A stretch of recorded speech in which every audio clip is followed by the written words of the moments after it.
नमस्कार। आपका अखबार के YouTube चैनल पर आपका स्वागत है। मैं हूं प्रदीप सिंह।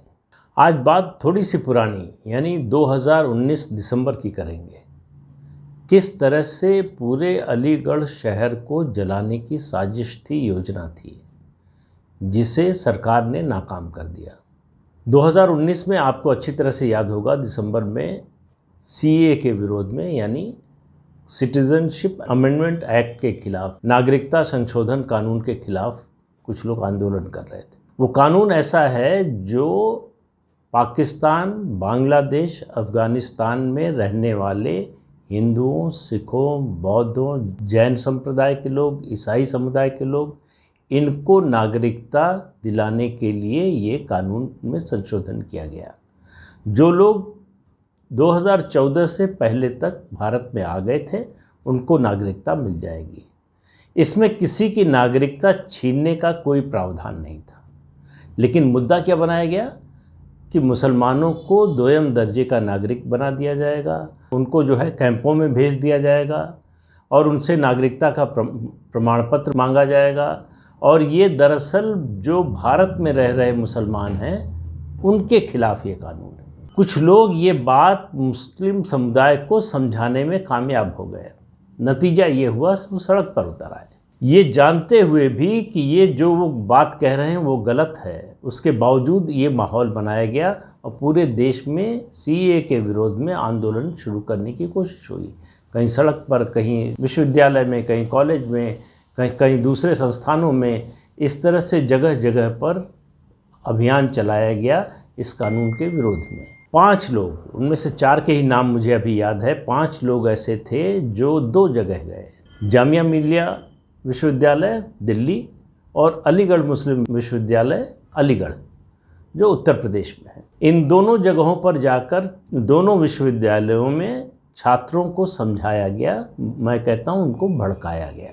उनको समझाया गया कि इसके विरोध में आंदोलन तेज होना चाहिए, ये आंदोलन बहुत ज़रूरी है। दरअसल उनको इस कानून से कोई मतलब नहीं था, जो लोग इसके विरोध में थे। इस कानून से कोई समस्या नहीं थी, उसी तरह से जैसे 3 कृषि कानूनों से कोई समस्या नहीं थी। समस्या नरेंद्र मोदी से है, समस्या BJP से है। उसके लिए बहाने की तलाश हर समय रहती है।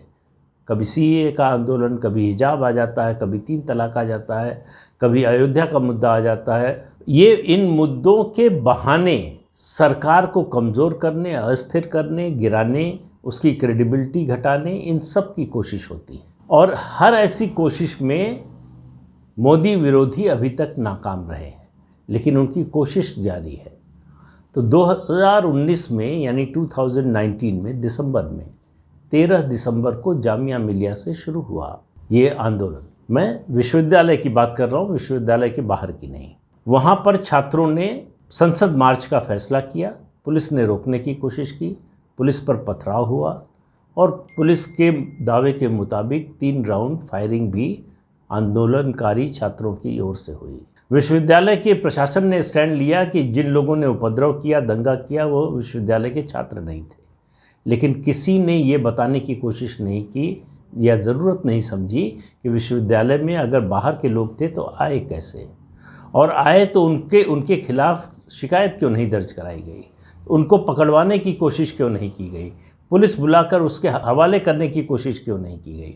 आखिर में 16 दिसंबर को आंदोलन ज़्यादा उग्र हुआ तो पुलिस कैंपस के अंदर घुसी, लाठीचार्ज हुआ, आंसू गैस के गोले छोड़े गए। उसके बाद गिरफ्तारी हुई, तब जाकर ये आंदोलन थमा। लेकिन जो ये 5 लोग थे, जिनमें से 4 के नाम अभी मुझे तुरंत याद हैं, 5वें का नाम नहीं याद है। उनमें एक शर्जील इमाम, जो जेल में है, अभी देशद्रोह का मुकदमा चल रहा है। दूसरा डॉक्टर कफील खान, गोरखपुर वाले, जो हर भाजपा विरोधी अभियान में शामिल रहते हैं। तीसरा योगेंद्र यादव, आंदोलनजीवी।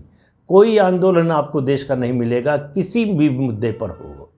अगर आंदोलन ये हो जाए कि लोग नंगे पैर चले, तो उसमें भी आपको योगेंद्र यादव मिल जाएंगे।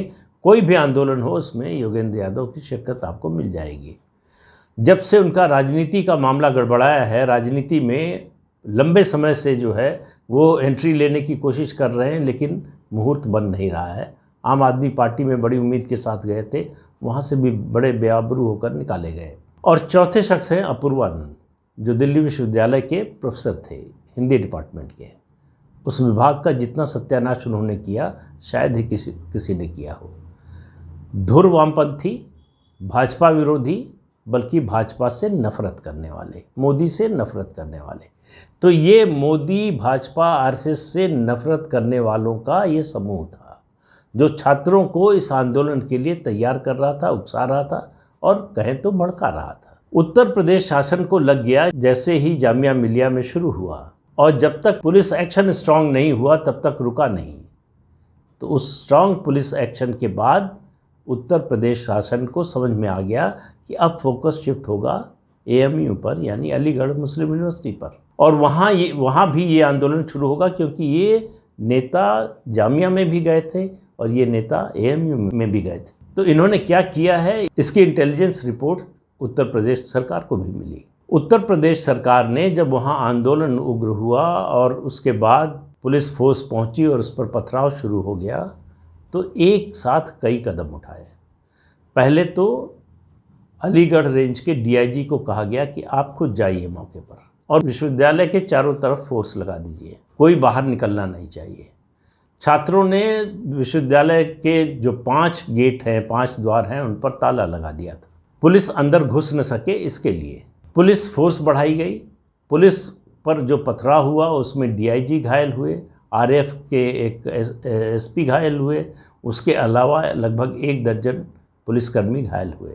और इसके बाद पुलिस का एक्शन तो होना ही था, लेकिन पुलिस अंदर घुसे कैसे, क्योंकि किसी विश्वविद्यालय या शैक्षणिक संस्थान में विश्वविद्यालय के कुलपति की अनुमति के बिना पुलिस प्रवेश नहीं कर सकती। तो जब तक वीसी की, वाइस चांसलर की जो है अनुमति नहीं मिले तब तक पुलिस अंदर जा नहीं सकती थी। अंदर से पथराव हो रहा था और इंटेलिजेंस रिपोर्ट ऐसी थी कि पूरे अलीगढ़ को जलाने की साजिश है, योजना है।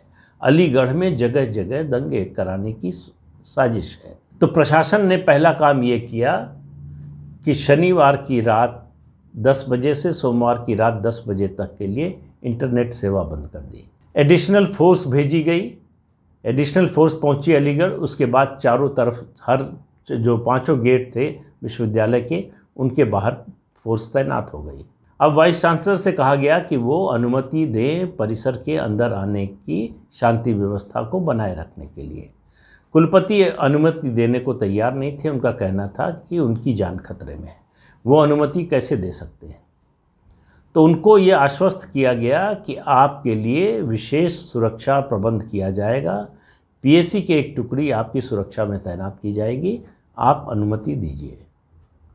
रात में 11:30 बजे के बाद वाइस चांसलर की ओर से ये परमिशन मिली कि पुलिस अंदर घुसे। लेकिन पुलिस को घुसने के लिए ज़रूरी था कि गेट खुले, और छात्र गेट खोलने को तैयार नहीं थे। लेकिन पुलिस को अंदर घुसने से पहले ये सख्त हिदायत लखनऊ से थी कि 2 काम आपको नहीं करने हैं। एक, किसी भी परिस्थिति में गोली नहीं चलानी, गोली चलाने का विकल्प नहीं है आपके पास। दूसरा, जो छात्र हॉस्टल में अपने कमरों में हैं उनके खिलाफ कोई एक्शन नहीं होगा। जो उपद्रव कर रहे हैं, कैंपस में हैं, उन्हीं के खिलाफ एक्शन होगा। तो ये 2 बातें बड़ी स्पष्ट रूप से पुलिस प्रशासन को बता दी गई थी। जो फोर्स वहाँ पर मौजूद थी, उनका जो नेतृत्व कर रहे थे, उनको बता दिया गया था। अब पुलिस ने तय किया कि एक साथ घुसना है 5 तरफ से। उसके बाद कोऑर्डिनेशन बना पुलिस फोर्स का कि 5 गेट पर एक साथ उनका ताला तोड़ा जाएगा और पुलिस अंदर घुसेगी। पुलिस अंदर घुस गई ताला तोड़कर। छात्रों को शायद ये उम्मीद नहीं थी।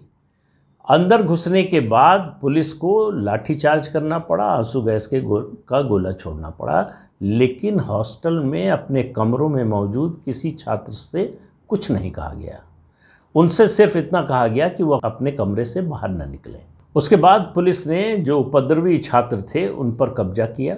कुछ को गिरफ्तार किया गया, कुछ को हिरासत में लिया गया, और उत्तर प्रदेश सरकार ने ये तय किया कि हॉस्टल खाली कराए जाएंगे और विश्वविद्यालय में शीतकालीन अवकाश यानी विंटर वेकेशन की घोषणा होगी।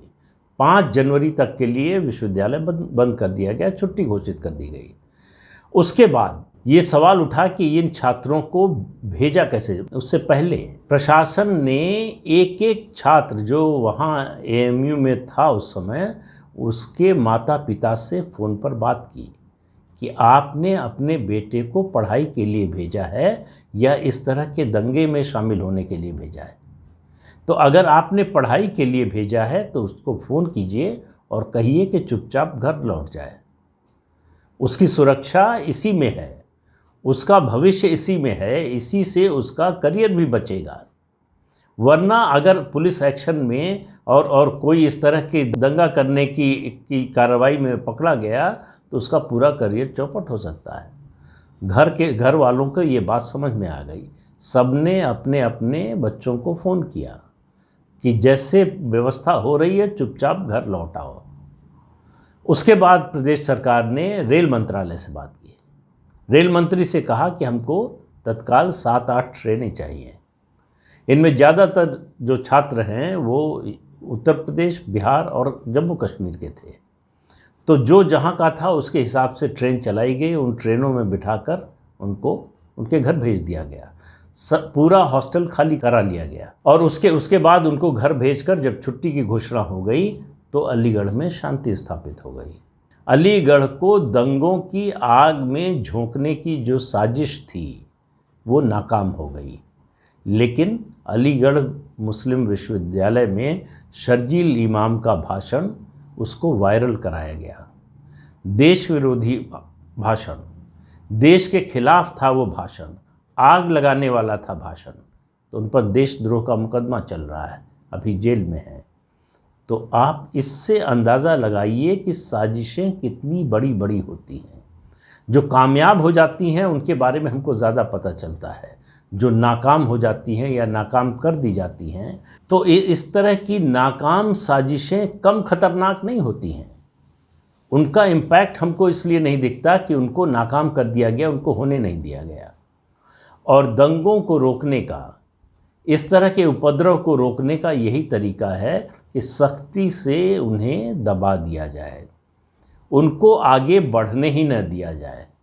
अलीगढ़ मुस्लिम विश्वविद्यालय में दिसंबर 2019 में जो हुआ वो सभी राज्यों के लिए, सभी राज्य सरकारों के लिए एक सबक की तरह है कि इस तरह से दंगा करने की साजिश करने वालों, उसको अंजाम देने की कोशिश करने वालों पर काबू पाया जा सकता है। ये थी अलीगढ़ मुस्लिम विश्वविद्यालय की कहानी, जहाँ छात्रों को उकसाया गया था कि वो पूरे शहर में अशांति पैदा कर दें, सांप्रदायिक माहौल बिगाड़ दें, लेकिन वो कर नहीं पाए।